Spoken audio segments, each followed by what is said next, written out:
Okay, this is a muffle furnace,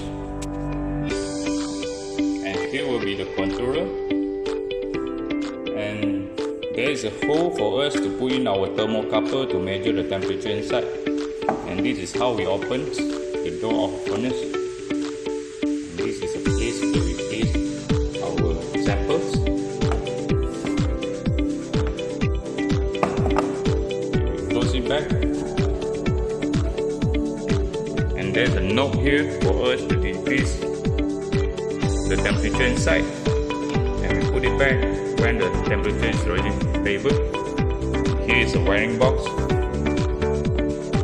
and this is the on-off switch.